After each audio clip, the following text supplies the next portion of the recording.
So let's get one thing straight right away. This is not going to be a biology lesson. Nope. We're diving into something way more surprising.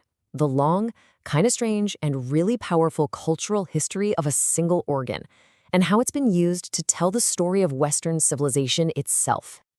Our source material kicks off with this incredible question. A man can hold his manhood in his hand, but who is really gripping whom?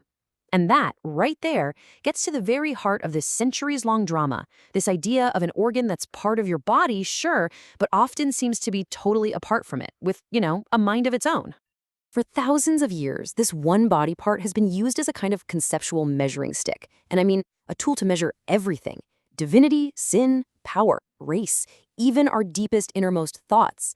It's so much more than just flesh and blood. It's been an idea. Okay, so our story begins in an era of just wild contradictions, a time when the meaning of this organ swung, and I mean dramatically, from one extreme to its absolute opposite. And the contrast is just stark. In pagan cultures, it was deified. It was seen as an ally, a divine source of life itself. But then the early church came along and completely flipped the script. It was demonized, recast as the villain, the root of all our earthly troubles. It went from being the best in man to the beast in man, and that created this deep, deep moral anxiety that would stick around for centuries. So after the age of faith, you get the age of reason. And that measuring stick we talked about, it gets passed from the priest to the scientist, and the organ's meaning was about to get a whole new kind of scrutiny. At first, you had anatomists like Leonardo da Vinci studying it with a purely secular scientific eye. But by the 19th century, this all took a much darker turn. Scientists started, measuring it. And they used those measurements as a tool to create a so-called biological justification for racial hierarchies, basically to subjugate some races while elevating others. This quote just perfectly captures the whole mindset of that era. It highlights this cold, totally detached approach where the organ wasn't seen as a sensitive part of a human being at all, but just a data point, an object to be measured and cataloged to serve a social agenda. So it's been used to measure God and then to measure race, but the measuring stick was about to make another revolutionary pivot. This time it turned inward, to measure the unseen world of the human mind. And we can thank one person for that: Sigmund Freud. Freud completely changed the conversation. First, he used the organ to create entirely new psychological categories, basically defining people based on their relationship to it.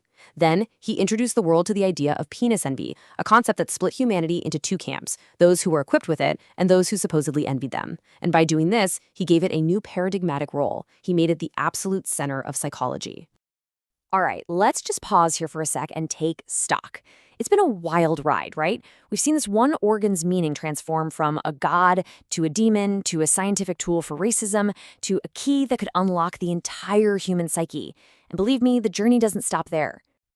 So, in the 20th century, the whole conversation moves out of the doctor's office and bursts into the public square. It became a political symbol and a pop culture icon, something debated and displayed like never before. Feminism came along and directly challenged Freud's view. It yanked the organ out of the world of individual psychology and shoved it right into the political arena. It was reframed as the ultimate measuring stick for social power, a symbol of patriarchy and gender inequality. All of a sudden, the conversation wasn't about personal envy anymore. It was about systemic power. At the very same time, pop culture grabbed hold of it and commercialized it in, countless ways. It went from a political symbol to this ubiquitous public icon. It was just everywhere. What was once a private, almost unmentionable part of the body was now being used to sell everything from movies to jeans. And this mass exposure just stripped away more of its mystique, changing its cultural meaning all over again. And that brings us to today, into what our source material suggests just might be the final chapter in this long, chaotic story: the age of medicalization. With the arrival of products like Viagra, the entire narrative shifted one more time. The organ's long, complicated history as a symbol of divinity, sin, and power was suddenly overshadowed by a brand new identity: a medical condition, a mechanical problem that could be solved with one little pill. Which brings us to our final big question. After all these centuries of being a god, a demon, a scientific tool, a psychological key, has pharmacology finally managed to sever the organ from its cultural mind?